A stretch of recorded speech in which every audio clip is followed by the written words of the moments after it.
ایک چھوٹے سے شہر میں ایک شخص رہتا تھا جس کا نام محبوب تھا۔ محبوب ایک غریب تاجر تھا۔ اس کی دکان تھی مگر گاہک کم آتے تھے۔ کبھی ادھار بڑھ جاتا، کبھی گھر میں فاقے کی نوبت آ جاتی۔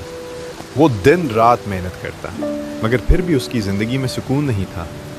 ہر رات وہ آسمان کی طرف دیکھ کر کہتا، یا اللہ، میں نے تو محنت میں کوئی کمی نہیں کی، پھر میری قسمت کیوں میرے ساتھ نہیں؟ ایک دن محبوب کی دکان پر آگے پیچھے کچھ بھی نہ بچا۔ قرضدار دروازے پر کھڑے تھے، گھر میں بچے بھوکے تھے، محبوب مکمل ٹوٹ چکا تھا۔ اسی رات وہ شہر سے باہر اکیلا بیٹھا ہوا تھا۔ دل میں ہزاروں سوال تھے۔ کیا میری قسمت ہی خراب ہے؟ کیا میری زندگی ہمیشہ ایسے ہی رہے گی؟ اسی اداسی میں وہ سوچنے لگا، اگر قسمت ہی بدل جائے تو سب کچھ بدل سکتا ہے۔ اسی وقت اچانک ایک عجیب سا شخص اس کے سامنے آ کھڑا ہوا۔ اس کے کپڑے عام نہیں تھے، نہ وہ مکمل اجنبی لگتا تھا، نہ مکمل انسان۔ اس نے بہت پرسکون آواز میں کہا، میں تمہاری مشکل سمجھتا ہوں اور تمہاری قسمت بھی۔ محبوب حیران رہ گیا۔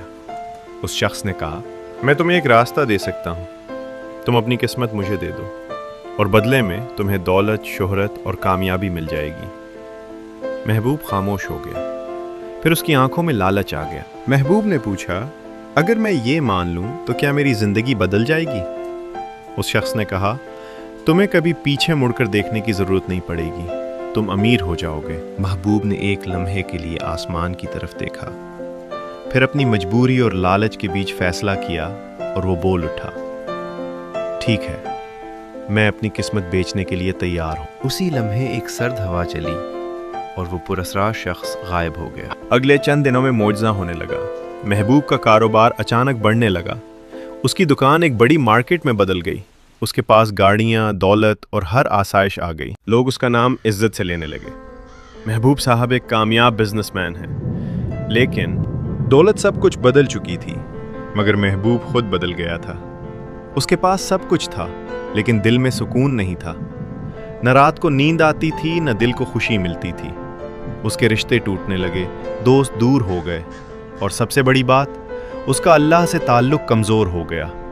وہ اکثر کہتا، میں امیر تو ہوں مگر خوش کیوں نہیں ہوں؟ ایک رات محبوب اکیلا بیٹھا تھا، بارش ہو رہی تھی۔ وہ اپنی زندگی کے بارے میں سوچ رہا تھا، میں نے سب کچھ حاصل کر لیا مگر میرے پاس کچھ بھی نہیں بچا۔ اسی لمحے اسے وہ پرانی بات یاد آئی، میں نے اپنی قسمت بیچ دی تھی۔ اس کی آنکھوں سے آنسو بہنے لگے۔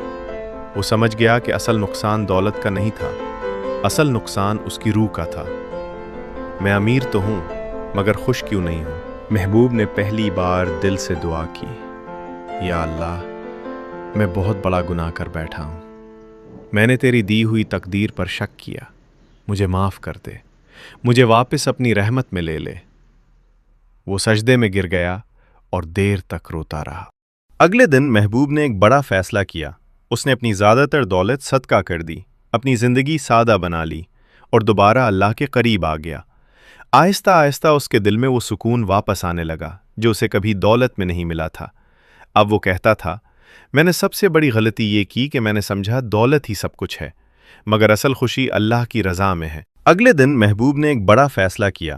اس نے اپنی زیادہ تر دولت صدقہ کر دی، اپنی زندگی سادہ بنا لی اور دوبارہ اللہ کے قریب آ گیا۔ آہستہ آہستہ اس کے دل میں وہ سکون واپس آنے لگا جو اسے کبھی دولت میں نہیں ملا تھا۔ اب وہ کہتا تھا، میں نے سب سے بڑی غلطی یہ کی کہ میں نے سمجھا دولت ہی سب کچھ ہے، مگر اصل خوشی اللہ کی رضا میں ہے۔ یہ کہانی ہمیں یہ سبق دیتی ہے کہ دولت سب کچھ نہیں ہوتی۔ لالچ انسان کو اندھا کر دیتا ہے اور اپنی تقدیر پر شک کرنا سب سے بڑی غلطی ہے۔ اصل سکون صرف یہاں ملتا ہے، اللہ کی رضا میں، ایمان میں اور نیک اعمال میں۔